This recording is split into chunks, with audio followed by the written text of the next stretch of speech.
السلام عليكم ورحمة الله وبركاته. ازيكم يا احلى متابعين؟ عاملين ايه؟ انا الديب فريزر بتاعي فضي خالص، والحمد لله الميزانية كانت بايظة. استنيت اول فلوس تيجي في ايدي ونزلت اشتريت حاجات، لان انا عندي اطفال مش بقدر انزل من البيت. بقعد بالاسبوع وال10 ايام ما بقدرش انزل عشان معايا اطفال صغيرين. عشان انزل السوق بالاطفال لازم اشيل واجر والحوار دوت. فنزلت بقى الحمد لله، ما صدقت الحمد لله جت فلوس، فنزلت اشتريت بقى ايه، فرختين كبار بالشكل دوت. وخليت بتاع الفراخ قطعهم لوحديهم ودبابيس لوحديها، والفيليه كمان لوحديه، لان الفيليه هعمل منه اكلات مختلفه جدا. واشتريت شاورما دي 1.5 كيلو، هقطعهم على 3 انصاص كل نص لوحديه. ودي الهياكل بتاعه الفراخ. وكبد وقوانص لوحديها برضو اشتريتها. ودي كيلو دبابيس هنعمله مع بعض دجاج كنتاكي ان شاء الله في القناه. كل الاكلات دي هعمل لكم ان شاء الله اكلات موفره واقتصاديه. دي مشتريات يعتبر بتاعه الفراخ، ومشتريات اللحوم بجيبها لما ربنا يسهل في وقت تاني. ما كانش عندي بصل خالص، جبت 1.5 كيلو بصل ب10، هو غالي شويه. جبت 3 كيلو ب20.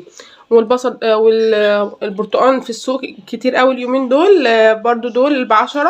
والطماطم ب10. وجبت تشكيله كده كوسه على جزر على خيار على فلفل، دول ب10 برضو. هعمل شوربه خضار لاني صاحيه من النوم صوتي قافل خالص وداخله في دور برد، ربنا يستر.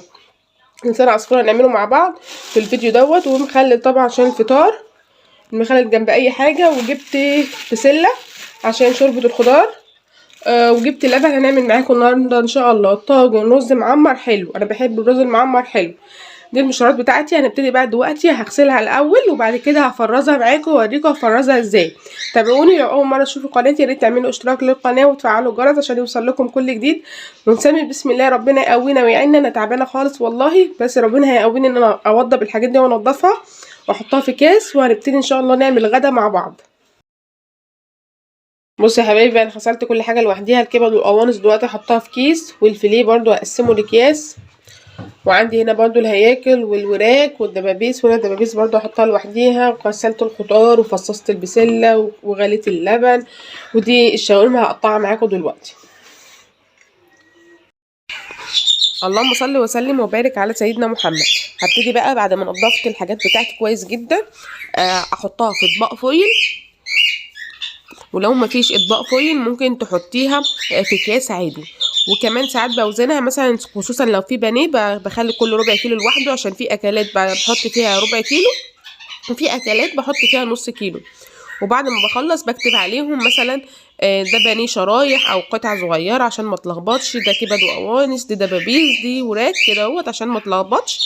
وممكن كمان تكتبي عليهم التاريخ، عشان لو انت جبت حاجه وشلتيها بالاقدميه تطلعي الحاجة الأقدمية، يعني ما تطلعيش الحاجة الحديثة. يعني انت لو خزنت فراخ من شهرين وبعد شهر خزنت تاني، لما تيجي تستهلكي طلعي اللي انت خزنتيها من شهرين.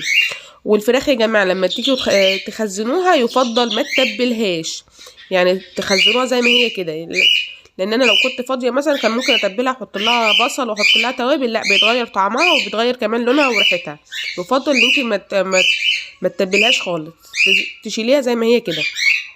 واسفه ان انا بتكلم بالعافيه عشان عندي دور برد، والحمد لله مش قادره اخد نفسي حتى. الحمد لله. ادعوا لي يا رب ربنا يشفيني يا رب ويعدي الدور ده على خير، عشان مطول معايا بقاله كتير قوي. هبتدي اشيل كده كل حاجه لوحديها. دبابيس لوحديها بحب اعملها للاولاد، دجاج كنتاكي، والوراك لوحديها، والكبد والقوانص لوحديها. وكمان هاخد حاجه وقتي اعمل منها شوربه خضار، ان انا عندي دور برد، فقلت اعمل شوربه خضار. بصراحه طلعت بالشاورما طلع طعمها حلو جدا كده. انا حطيت كل حاجه لوحديها وخليت الشاورما اعمل منها شوربه خضار، هعملها معاكم دلوقتي. والدبابيس هعمل منها للاولاد بكره تاني يوم دجاج كنتاكي، هتبلها وهشيلها برضو معاكم ممكن في الفيديو. دي اول حاجه هعملها. غليت ميه. انا لما اجي اعمل دجاج كنتاكي بحب اسوي الفراخ الاول، ما بحبش اعملها ني في ني، لان لو عملتها ني في ني بتحتاج زيت كتير قوي في التحميل، وبتحتاج كمان بتبقى من جوه نيه شويه. فلو خصوصا لو الدبابيس بتاعتك كبيره يفضل ان انت تسلقيها الاول. لكن لو الدبابيس صغيره او الاجنحه صغيره اعمليها ني في ني مفيش مشكله.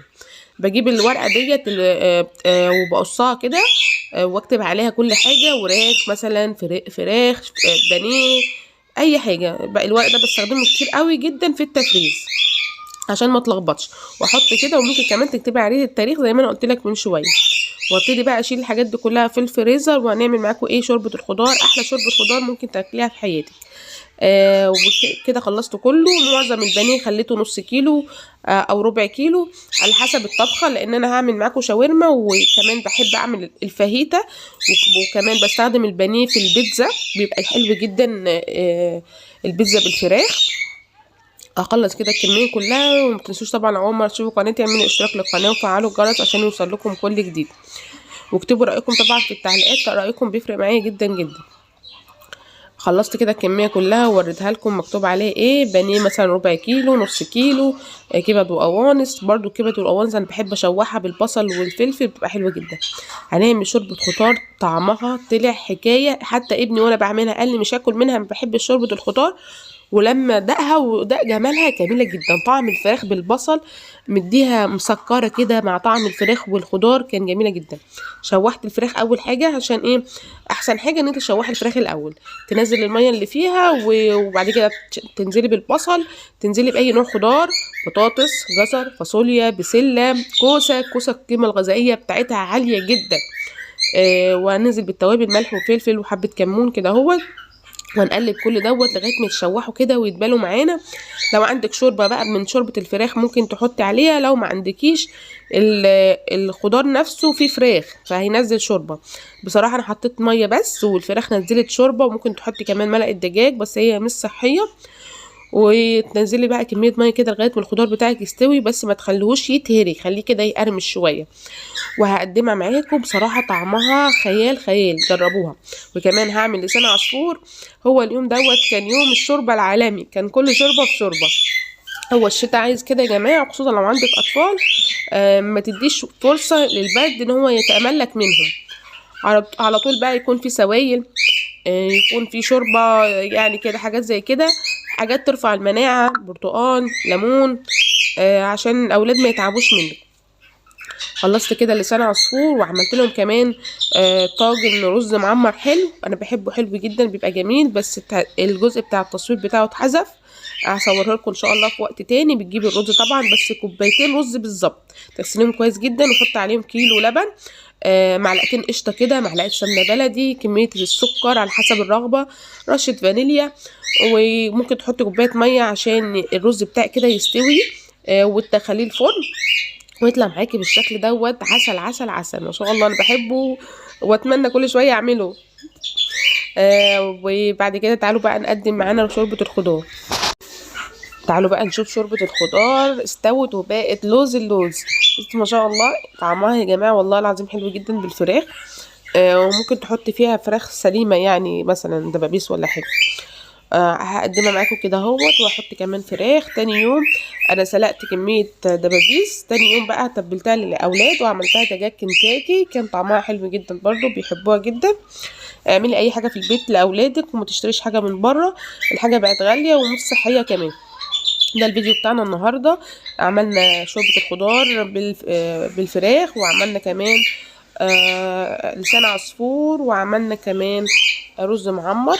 اتمنى يا رب اكون خفيفه عليكم، وبحبكم جدا في الله، والسلام عليكم ورحمه الله وبركاته.